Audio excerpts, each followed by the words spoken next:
You're still watching Smart 24 TV, and this is Business Today.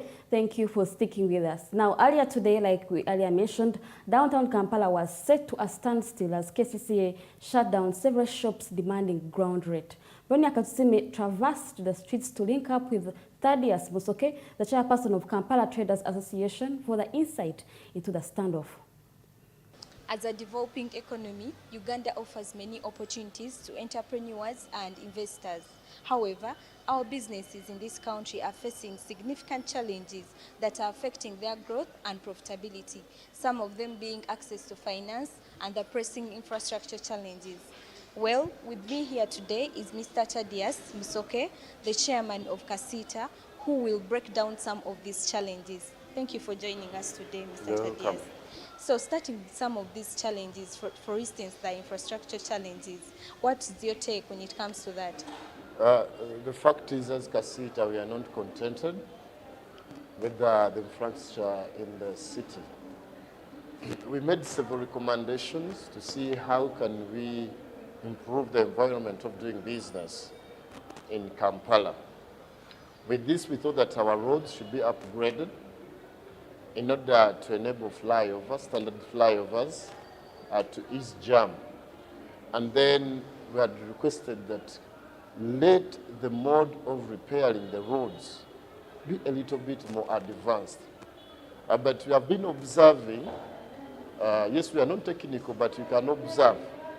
And then you make consultation with other technical teams.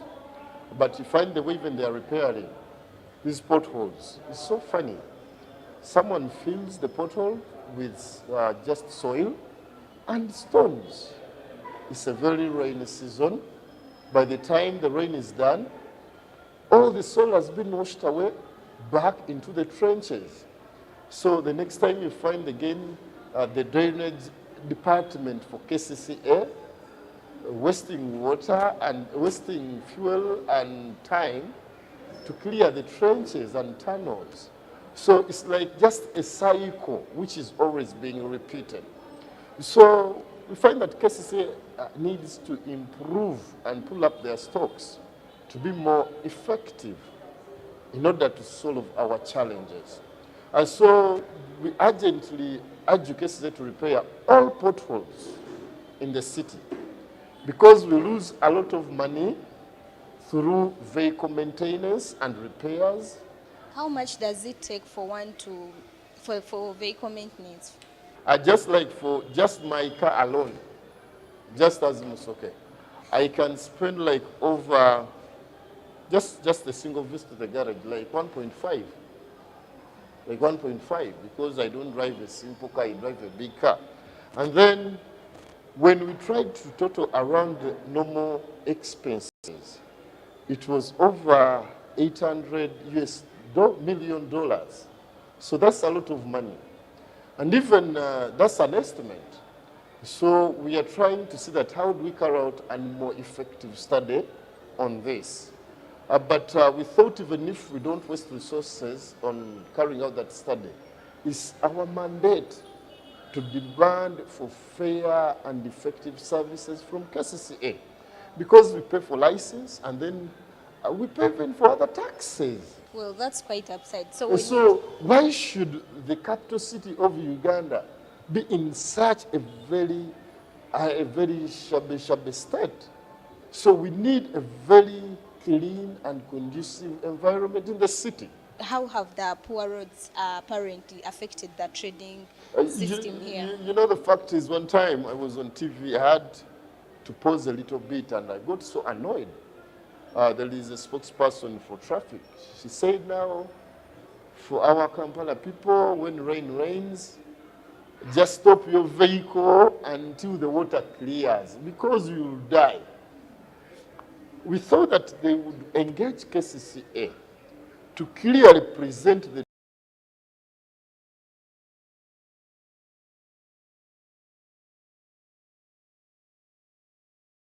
cost. Thirdly, it affects the doing business in the way that it will prolong the jam. When you prolong the jam, it means a lot of money is wasted via fuel and then time. In business, time is a resource which you have to utilize effectively to make sure you attain the desired goals. So we think that KCCA is not fair to us. And we have been a little bit more quiet. We thought that they can know that Ugandans demand for better services. But they are just, they don't mind. So even we think that if they cannot change the mode of doing business at KCCA, and they harmonize their differences between the technical wing and the political wing, it's better maybe they resign. So because they need to sit down as a team, they harmonize. What we need as traders, as the business community, is effective services and improved road infrastructure in the city. Well, speaking of unfairness by KCCA, currently some of the shops have been closed. The traders' shops have been closed. What has led to that issue? I think it's the methodology of correcting taxes. You find now it's like we are begging them to carry out their due diligence and duties. But when they're demanding for license fee, they are very tough. Even they can close your shop. But it's like now they're demanding for ground rent. Why should these KCCA guys not summon the landlord and make a fair payment schedule for the ground rent? Because these ground rent areas are generated during the COVID era. Because the landlords were not paying rent. They are not working. Even by the some of them a bit flexible. But KCCA enforced them to comply. So if there are some areas, summon them. Harmonize that, at least organize your payment schedule, like what URA is doing currently.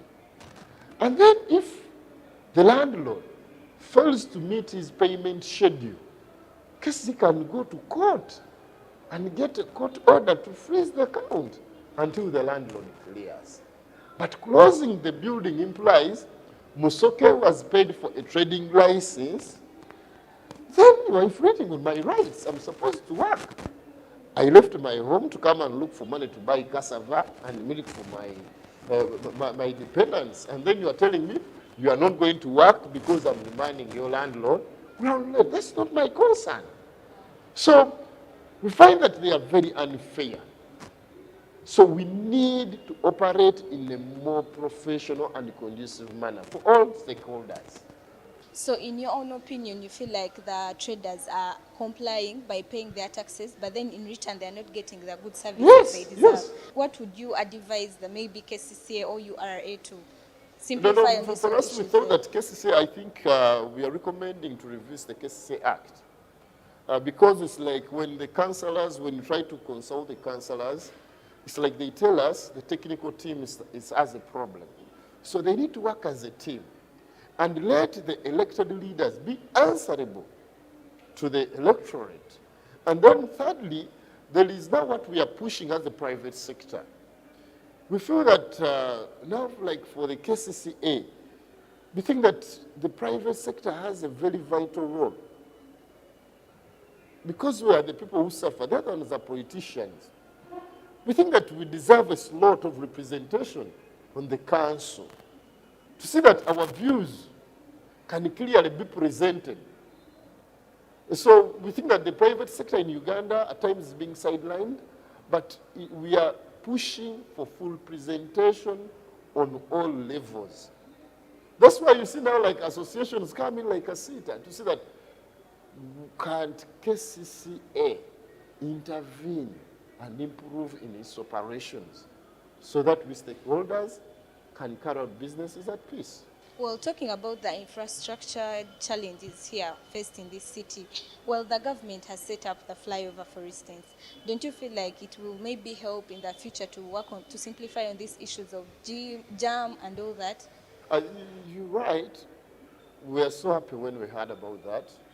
because we travel, and the fact is we see flyovers in most cities. And currently, I want to confess, we are so happy with the Northern Bypass.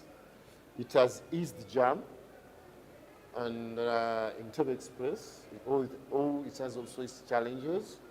But when we went slightly yesterday to observe the progress of this project, we are shocked. People are not so effective. They are taking a lot of time. So we need the project to be implemented, and then we hand another project. And thirdly, stakeholders should have a say on the project, like on the design. But they have never invited us so that they can educate us, or sensitize us about the project, so that also we can raise our concerns. For sure, yesterday, I did urban planning at university, but so I have more ideas about the planning of the city. So when I went there, I tried to check on the walkovers. It's like they concentrated more on walkovers, and then there is a lot of the design. It will take more time for someone to see that he can go to where he wants to go to. So the design, I have queries with the design. That's briefly what I can say. So, but if we are given a chance and we put in our inputs, you never know, it can be improved, like we did on this non-motorized project, which up to now we think it was wrong, the government spent all those billions on that road, because it has inconvenienced our members. After raining, there are the down arcades, they flood. After that, even it has over-congested the city with jam. The city is narrow, the roads are narrow. We think now blocking roads, it wasn't a strategic path which KCCA would have what? Applied. So we need also that project to be revisited. The same applies to this Kampala flyover. It will not be effective. The fact that I was shocked, we moved up to Ronah Arcade, and in fact even the tunnels are so narrow. And then it's like even if the flyover would pass via, the train would pass underground, and then the cars fly over the train. But again, it's almost the same old system. It's like they just wanted to avoid the traffic lights. So the improvement was focused just on avoiding the traffic lights, but not on improving the flow of traffic in the city. And so we are going to petition KCCA and Ministry of Works, and I think URA, to see that how can we sit and we discuss more about this. A failure to do that, we are going to hire an independent audit firm to see that we query that design, and then we carry out further recommendations. Well, in your own opinion, what are some of those strategies that the government and maybe the other stakeholders can embrace to work on some of these challenges? No, we as Kasita have made several recommendations even to the president. He's very aware, to the Minister of Finance. I know we have tried, and even other leaders in the private sector, because it's not Kasita alone. But the fact is that the government should re-strategize, and even has to put special consideration. In order this strategy to succeed, it has to revisit all the perimeters to make sure that they carry out annual evaluations and progress of that strategy. Wow. Well, thank you for sharing with us your insights about the challenges. Let's hope that our government and maybe the other stakeholders will come in and intervene and work on some of these challenges for the better growth of our businesses and the development of our economy. Allow me to take you back to the studio. Sure, we will be looking forward to some of those considerations in regards to helping the business community in Kampala. Now, moving on with business. Today, let's look at the Africa's e-mobility uptick as Africa adjusts the global energy transition at the backdrop of climate change. Kenya Just like Uganda considers electric mobility a crucial step as the global market for EVs expands. According to Electric Mobility Alliance, $52 million in capital financing has so far been raised by 40 Kenyan EV startups as Uganda forges means into the mix as well. Kenya has its nationally determined contribution target to cut emissions by 30% in 2030. This has involved creating green investments, thus the rise of the e-mobility market. The move has been supported by legislation, for example, the Integrated National Transport Policy, the National Energy Efficiency and Conservation Strategy.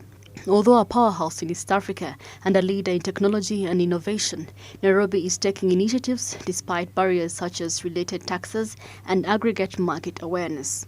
With only 350 EVs on the roads, despite 40 e-mobility startups raising $52 million, efforts are commendable, though wanting. Comparatively, Rwanda has 900 EVs, while Uganda, with 9 firms raising $5 million, has made significant progress, partly due to the intervention as Chira Motors produces electric buses.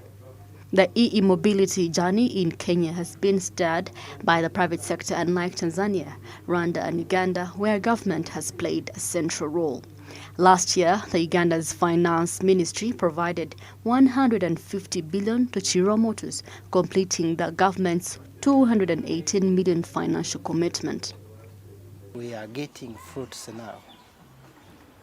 As you are seeing here, we managed to make this solar-powered car. It is working very well. It is a prototype, but we are expecting to start a production very soon. We make these vehicles for purpose of using the farm because they are low speed. When I talk about the farm, companies assembling and importing electric vehicles and utilities in Kenya confirm tax incentives and concessions from government to help them cut production costs. The technology has gained force with proactive policies of green investment. We have millions of vehicles in the country. People are moving to EV. There are certain investors who are now looking at the opportunity to come and set up a plan in the country for bringing batteries and converting vehicles from the current to EV. That is an opportunity for investment. As I said, it's not government, it's ours to provide the incentives. Globally, it is estimated that 1 in 250 cars on the road is electric, which equals a global market share of 2.2%. According to the International Energy Agency, sales of the EVs doubled in 2021 from the previous year to a new record 6.6 million compared to the 120,000 sold worldwide in 2012 as nations rise to carbonized transport, which accounts for 16% of global emissions.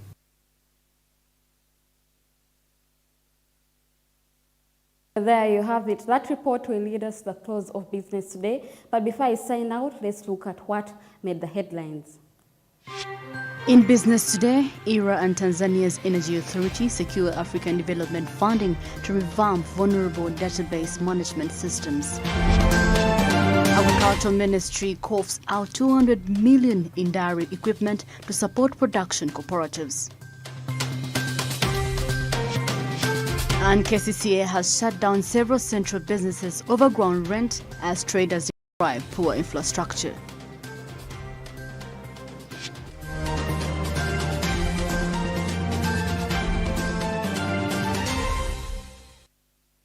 Thank you very much for the pleasure of your time and joining us on Business Today. I'm Ronah Nahabwe with Winnie Wiyinza Watch on the sign language interpretation. If you miss any of these reports, you can watch on our YouTube channel at Smart24 TV Live and follow on our social media platforms at Smart24 TV on Twitter, Facebook, and the like. Have a lovely evening.